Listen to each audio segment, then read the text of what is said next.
nào dành cho người say đắng cay đau nào hay chót phương bao tơ. Hello everyone, welcome to the video. तपाईहरुलाई आजको भिडियोमा स्वागत छ।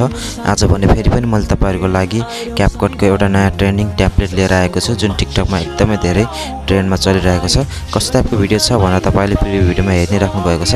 आज भने म तपाईहरुलाई यस्तै टाइपको भिडियो एडिटिङ गरेर देखाउने छु र तपाईहरुलाई मैले यो भिडियोको डाइरेक्ट टेम्प्लेट लिंक पनि मेरो भिडियोको डिस्क्रिप्सन र कमेन्ट सेक्सनमा पिन गरेर दिनेछु। तपाईले यो भिडियो डाइरेक्टली बनाउन सक्नुहुन्छ। सबैभन्दा फर्स्टमा त मैले यो भिडियोको डिस्क्रिप्सनमा र कमेन्ट बक्समा पिन गरेर एउटा टेम्प्लेट लिंक भनेर दिएको छु। त्यो लिंकलाई ओपन गर्नुस्। त्यो लिंकलाई ओपन गरिसकेपछि हेर्न सक्नुहुन्छ तपाईको मोबाइलमा यस्तो टाइपको इन्टरफेस खुल्नेछ। अनि त्यसपछि यहाँ तलपट्टि हेर्न सक्नुहुन्छ युज टेम्प्लेट इन क्यापकट भनेर लेखेको छ। त्यो वाला अप्सनलाई टच गर्नुस्। त्यो वाला अप्सनलाई टच गरिसकेपछि फेरि पनि तपाईको मोबाइलमा यस्तो खालको इन्टरफेस खुल्नेछ।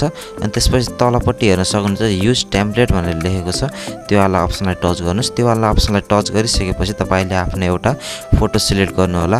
तपाईले आफ्नो एउटा फोटो सिलेक्ट गर्नुस्। फोटो सिलेक्ट गरिसकेपछि चाहिँ यहाँ तलपट्टि हेर्न सक्नुहुन्छ नेक्स्ट भनेर जुन एरो देखाएको छ त्यो वाला अप्सनलाई टच गरेर नेक्स्ट गरिदिनुस्। नेक्स्ट गरिसकेपछि हेर्न सक्नुहुन्छ तपाईको भिडियो कम्प्लिट तरिकाले एडिट भइसकेको छ। एकदमै सजिलो तरिकाले हेर्न सक्नुहुन्छ हाम्रो भिडियो कस्तो भएको छ। यति गरिसकेपछि अब भने तपाईले आफ्नो भिडियोलाई एक्सपोर्ट गर्नुपर्ने हुन्छ। एक्सपोर्ट गर्नको लागि चाहिँ यहाँ माथिपट्टि हेर्न सक्नुहुन्छ एक्सपोर्ट भनेर लेखेको छ। त्यो वाला अप्सनलाई टच गर्नुस्। त्यो वाला अप्सनलाई टच गरिसकेपछि यहाँ तलपट्टि हेर्न सक्नुहुन्छ एक्सपोर्ट विदाउट वाटरमार्क भनेर लेखेको छ। त्यो वाला अप्सनलाई टच गरेर तपाईले आफ्नो भिडियोलाई एक्सपोर्ट गर्नु होला। हेर्न सक्नुहुन्छ हाम्रो भिडियो पनि एक्सपोर्ट भइसकेको छ। भिडियो एक्सपोर्ट भइसकेपछि यो भिडियो तपाईको डाइरेक्टली टिकटकमा ओपन हुनेछ। तपाईले डाइरेक्ट यहीँबाट पनि आफ्नो भिडियो टिकटकमा पोस्ट गर्न सक्नुहुन्छ भने यो भिडियो तपाईको ग्यालेरीमा गएर पनि सेभ भएर बस्नेछ। तपाईले पछिबाट पनि आफ्नो भिडियो टिकटकमा पोस्ट गर्न सक्नुहुन्छ। हस् त आजको भिडियो यति नै। भिडियो मन परेमा लाइक शेयर सब्स्क्राइब गरिदिनु होला।